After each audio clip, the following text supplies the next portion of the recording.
here we are. To be honest, it feels weird to be sitting right here, but I thought why not end the year with a YouTube video? So that's why we're here. In this video, I'm gonna talk about every book. No, that's all jokes. I'm gonna talk about some books that I read throughout this year, and I felt like I needed to highlight it at the end of the year. Do know these aren't all positive. There are some negatives around here. They're all at the end. Most of them. There's like one, but I will explain that later. So I think we can just better start right at it, and let's begin. So this year, among the all 81 books that I've read this year so far, as I'm recording now, you know, maybe I will finish a book after filming this. But from all the 81 books that I read, is this one of my favorite romance books. It's Requited Unrequited Love by Mina Ramsey. When I tell you the chemistry of this main couple, it had my knees wobbling. This was... And the thing is about this book, it's not just a hot romance. No, the serious topics in this book, chef kiss. It talks about sexuality, about religion, about immigration. It's such a powerful combination that I really enjoyed this book. I even highlighted some things that I related to. I gave this one 4 stars. It was a really good book to start the year with. I think it was the 3rd book that I read at the beginning of this year. Well, I'm really grateful for Mina Ramsey for giving me a chance to experience this book. Thank you a lot. And with that being said, we started the year good. So after reading this romance, there was another romance that was blowing up on Book Talk. We cannot deny it. The most of us were guilty. Like, a lot of people got it. The romance that I'm talking about is Final Offer by Lauren Asher. Man, oh man, 5 stars. Boom. Callahan is like one of my favorite brothers out of the 3. His relationship with Alana, their history, how the bond between them goes throughout this book. What I also thought was interesting about this book was the problem that Callahan had. I think with problems like that, we're just looking over them, even though they're like serious, and I'm happy that we got some light on this. As I said, that was the Book Talk hype, and I'm glad that I went with it. I love Lauren Asher, her work. I read multiple romances of her, and I enjoyed each of them a lot, so that's why Lauren Asher became an automatically buy. I know she has a new book now, but I'm gonna buy that one on my Kindle. That being said about Final Offer, in the meanwhile, I was still reading more romance than fancy slash romance. Throughout the year, I started to pick up more fancy, more and more, and then The Remnant Universe. Disclaimer, I already knew about it because of Dance of Thieves and Vow of Thieves, both books I have read in the year before. I read those 2, I fell in love with them, they're still one of my favorite duologies out there, but then in the new year I found out that there was more of the universe, that this is the prequel, this is the main series, The Remnant Chronicles, and then you read the Dance of Thieves duology. Little did I know. So with that being said, I needed to read these when I found out. I love these. I can say with all my heart that this universe feels like home. I am so utterly in love with this universe. 5 stars. The first one I gave 4 stars. The second one and the 3rd one I gave 5 stars. Yet again, so good, so amazing. The plot twists throughout these books, I felt like I was right there with them, running, fighting, trying to stay undercover. It was... And the thing that I also really love about this universe is that it's this Earth, the one that we're all in now, but then a few stars hit Earth. I think there were 7 if I'm correct, and then kind of had to start all over. These are still in our world, but after like crazy magical incident. This book, the prequel, so the one before this one, is about how people find themselves again, you know, they're like different tribes, different everything, because they start from nothing again. And then you can see the evolving of the world from this book to the duology. So that's why I also felt like I should talk about this in my wrap up for the year, because these books have my heart. So after finding The Remnant Universe by Mary Pearson, I thought, would there be anything else that would top this universe? Then again, my other favorite author showed up. They showed up. They were like, you know what? Have this duology. And if I'm talking about duology, I am of course talking about the Villains duology.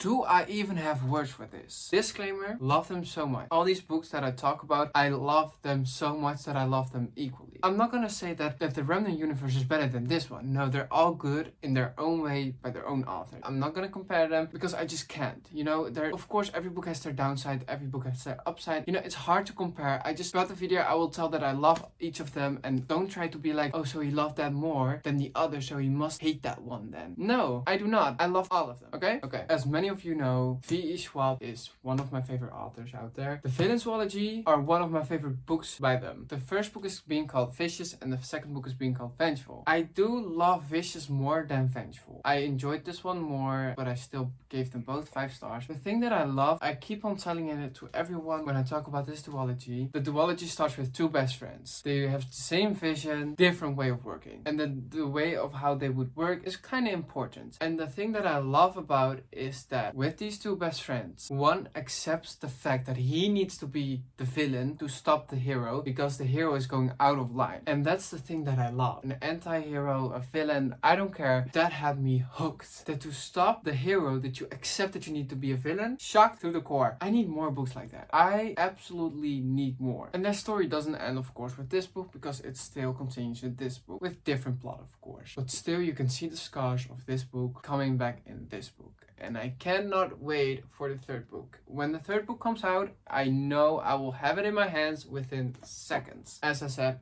both 5 stars. Then one of my favorite authors striked again. They were like, you're gonna spend more money. Anna Huang published King of Pride.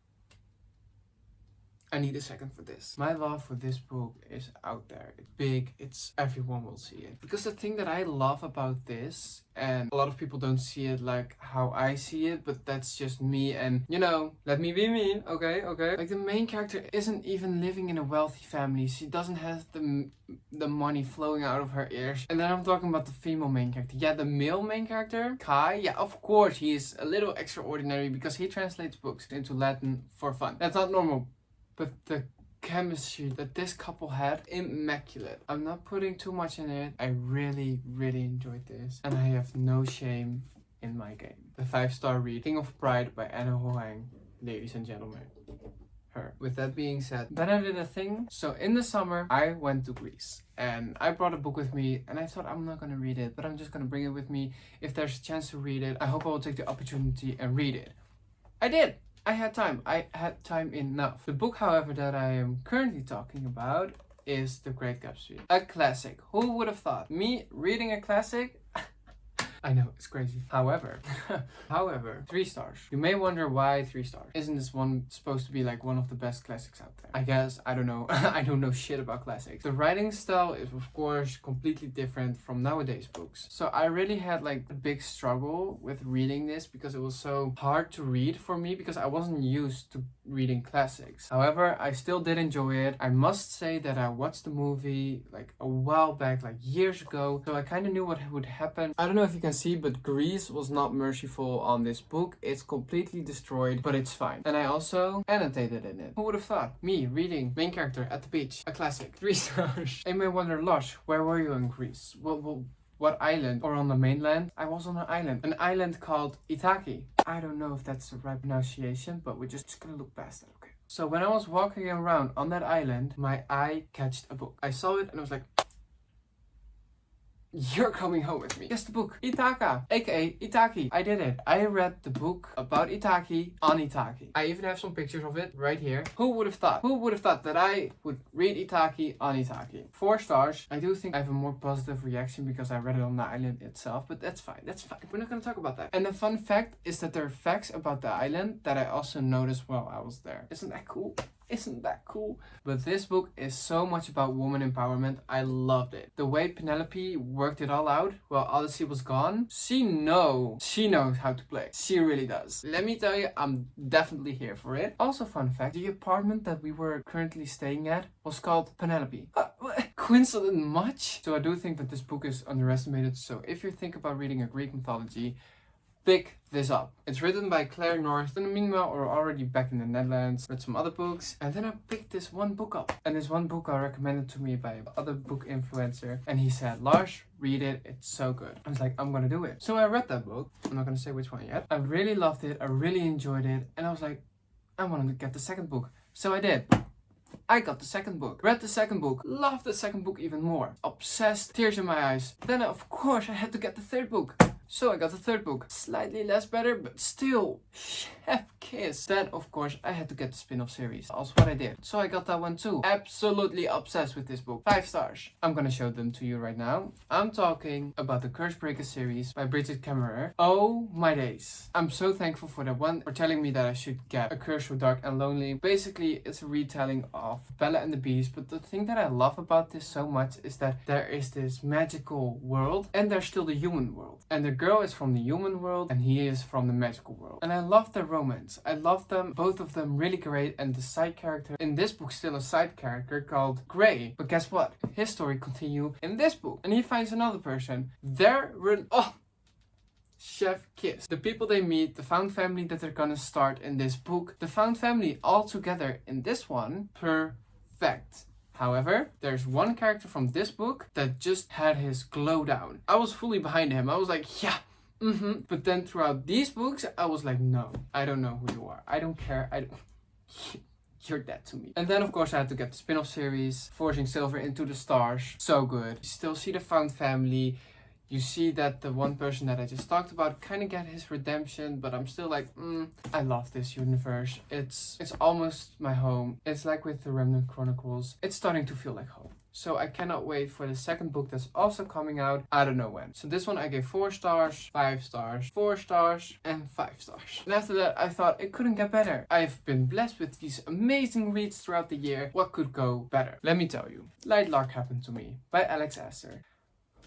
I'm still shocked. Long story short, she followed me out of the blue. I was like, why is she following me? Me! Oh, me! Why is she following me? So I was like, huh? And then she gave me a chance, an opportunity to experience Light Lark. And oh my days, I am so grateful for that. Light Lark is so...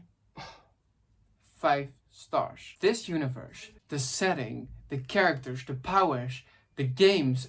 Not to forget, I love the main character. It's like, she's so powerful and amazing. The ending of this book.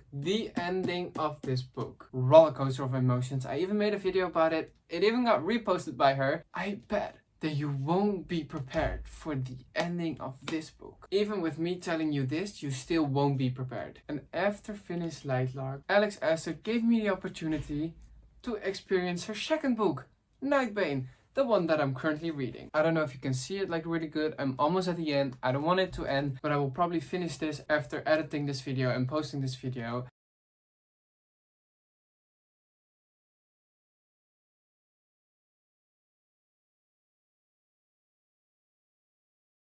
But man oh man, this universe, if you have a chance to read them, pick them up and experience Light Lark, because once you go Light Lark, you can't go back. So then my best friend read this book, Belladonna, and she convinced me. She really did. Yet again, another 5 stars.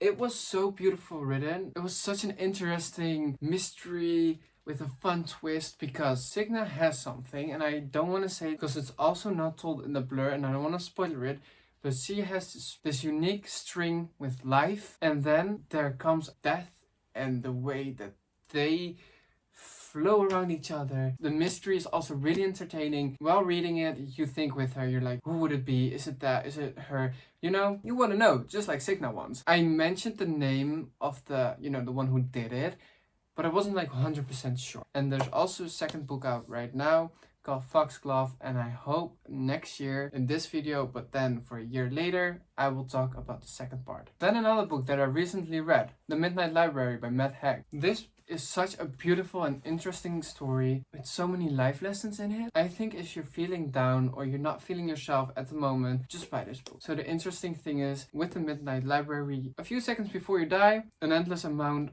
of other lives that you could have lived if you made another decision. Really interesting. Pick it up. 5 stars. Love it. Then I picked another well-known book up, The Inheritance Games. I think I'm one of the latest on this train. I don't know when, a while back, this was the book. And I get it. I do get it. I gave it 4 stars. It is very YA though, but it's so entertaining. Really enjoyed it. It's by Jennifer Lynn Barnes. The plot is so well thought of that I was like, what? Hold on.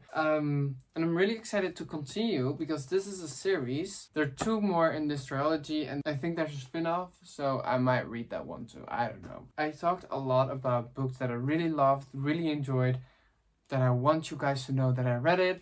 So you might consider picking it up. But there were also some books throughout the year that kind of disappointed me. It just didn't meet my expectations. And that's not this one. I'm gonna put this one away now and let's go through those. It's not a long list like we just talked about. This is a shorter one. I don't know where it went, but the copy of the book that I wanted to talk about is gone. The book that I was going to talk about was a Dutch book. It's called Klem by Mel Wallace de Vries. I, as you just saw with my list, don't read a lot of Dutch books. I did read a few, but not that much. But I was like, let's give it a shot because this author, everybody talks positive about, and I was like, then it must be good. But oh boy, I wish I never picked up that book again because I can never look at a hamster normal again. Kind of traumatized me. I ended up giving it 3 stars because even though there were some not okay sentences and thoughts and things, it was kind of interesting. It was a murder mystery, so it was like, you know, it's fine. It's also one of the few Dutch books that I didn't DNF, so that must mean something, you know.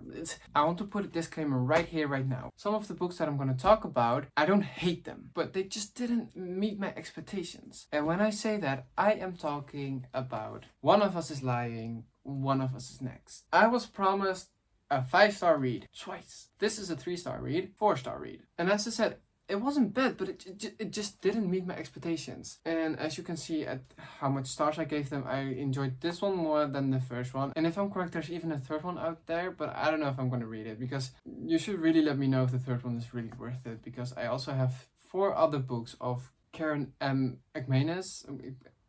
McManus, I don't know how to pronounce it. These two just threw me a little off, and that's also kind of the reason why I'm not picking up the other ones. So as I said, they're not bad, just didn't meet my expectations. This one, however, sorry, that was a little rough, but like, what is this? I thought the cover, it was looking good. I was like, I love the cover. People told me it was a good girl, bad boy romance. I love that. I personally am a sucker for the good girl, bad boy. They were, but the rest of this book, traumatizing. I think I can never look normal at a lollipop again. Girls, how do you think, that's what I want.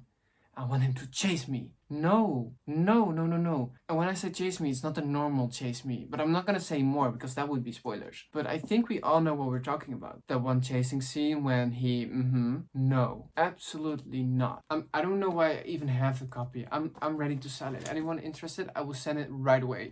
Here you have it. As I said, they weren't bad. They just didn't meet my expectations. Shadow and Bone trilogy. First one I gave 4 stars. 3 stars. 3 stars, but I considered giving it 2 stars. I loved her here. I loved them. I loved all of them here. I was like, what? I was like, no. This trilogy could have had so much potential and could be so better if they would change a few things throughout these 2 books. If they add just a few more tropes, take some tropes away, like really take that away, because I don't get it. I don't get it. When you have the chance, but you don't take it because no, why would you do that? Why literally would you do that? And I don't think he's even the good one for you. I really don't. There are 2 characters who I did love in this whole trilogy. It's Genya and Nikolai. Genya and Nikolai, love them both. If I'm correct, he also has his own books. I want them. I do want them because they probably will be 10 times better because they will probably meet my expectations. And about this, I still have to read 6 of Crows. I am excited for that one. The last book that I want to talk about is the book that I read this summer on my Kindle. It's The Cheat Sheet. I gave it 2 stars. Okay, the fake dating was a bit cute, but besides that, no thank you. First of all, Nathan did Dylan really dirty at the ending. At that one scene when he just hung up. I'm like, what? Why? What was the reason for that? Like, there's no reason. Besides that, like, it was okay, I guess, but it wasn't really special. I heard a lot of great stories about this book. Which book did you read? Because it's not this one. For me, FYI, for me. So yeah, with that being said, about the cheat sheet, we actually reached the ending. I almost filmed up to 50 minutes. So please be patient because I have to edit this. So if you see this today, the 30th of December, or 31st of December, or the 1st of January, please. I'm sorry, but like, editing is not the easiest thing to do. Thank you for watching. I cannot wait to make this same video, but a year later, because damn, next year is gonna be a hell of a journey. So I'm really curious how the ending of that year would look like, but I guess we will see. Thank you for watching, and hopefully you enjoyed this video, and a happy new year. See you in 2024.